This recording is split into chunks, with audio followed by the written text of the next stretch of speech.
Assalamualaikum warahmatullahi wabarakatuh. Kembali lagi di channel Kelas Kimiaku. Nah, kali ini kita akan membahas mengenai perkembangan teori atom.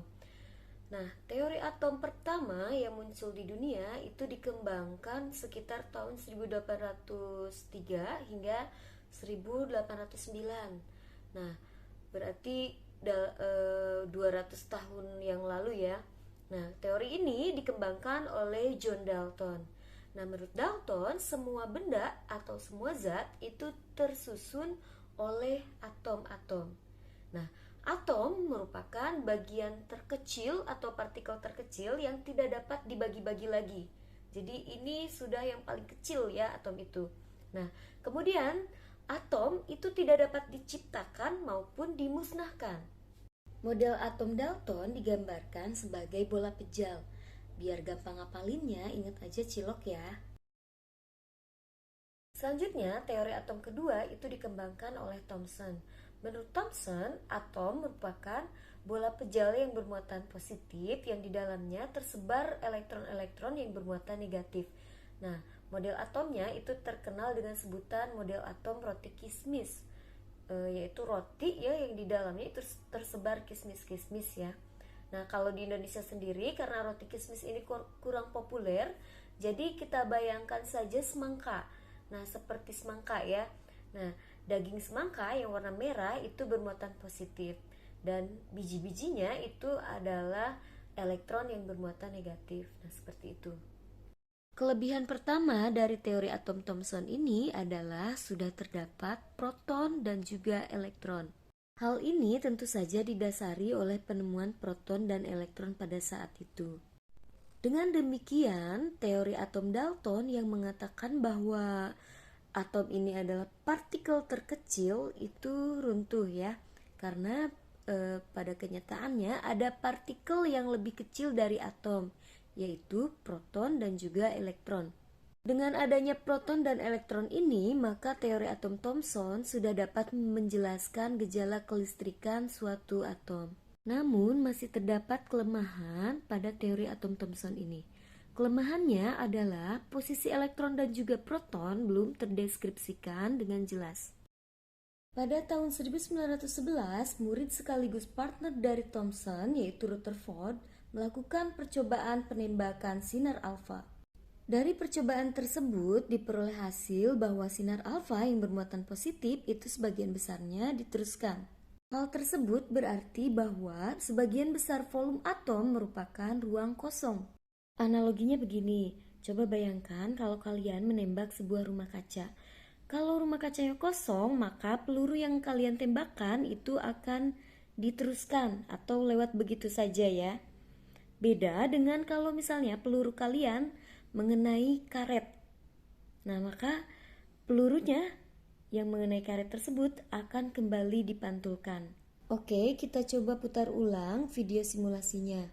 Nah, yang tanda panah merupakan sinar alfa yang bermuatan positif. Sedangkan yang berwarna merah itu merupakan inti atom.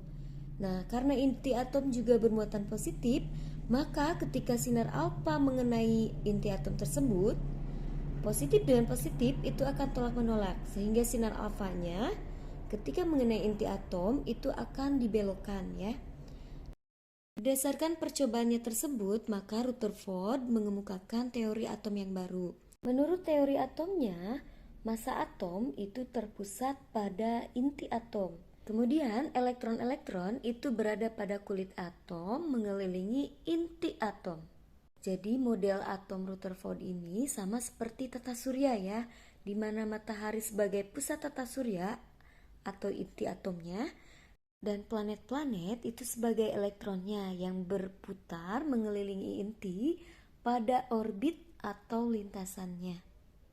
Nah, kalau kalian pernah lihat gambar seperti ini, nah ini adalah model atom Rutherford. Oke, walaupun posisi elektron dan protonnya sudah terdeskripsikan dengan jelas, namun teori atom Rutherford itu masih memiliki kekurangan. Kelemahannya adalah Rutherford itu tidak bisa menjelaskan mengenai kestabilan atom. Menurut para ahli fisika modern, jika suatu benda bergerak melingkar, lama-lama benda tersebut akan kehilangan energi ya. Seperti kalau kita main gangsing, gangsing itu kan bergerak melingkar ya. Nah, lama-lama kan menjadi diam karena dia kehilangan energinya.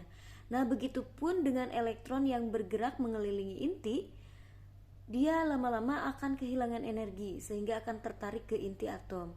Nah, tetapi selama ini kita ketahui bahwa atom itu kan bersifat stabil. Nah, Rutherford tidak bisa menjelaskan itu.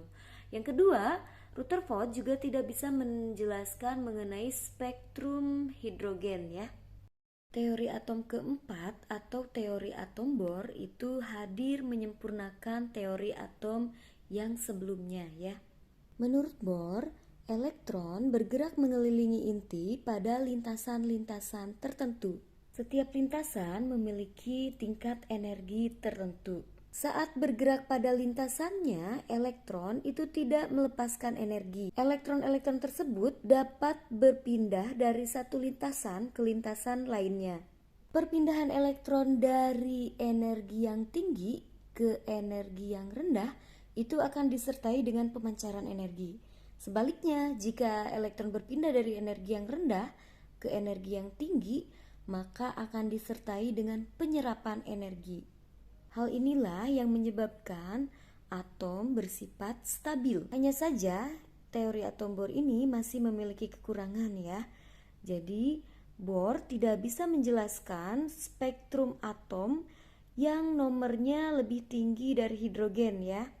Jadi, Bohr hanya dapat menjelaskan spektrum atom hidrogen saja. Nah, sementara sekian dulu materi kali ini. Untuk pembahasan teori atom kuantum akan kita lanjutkan di video yang selanjutnya. Assalamualaikum warahmatullahi wabarakatuh.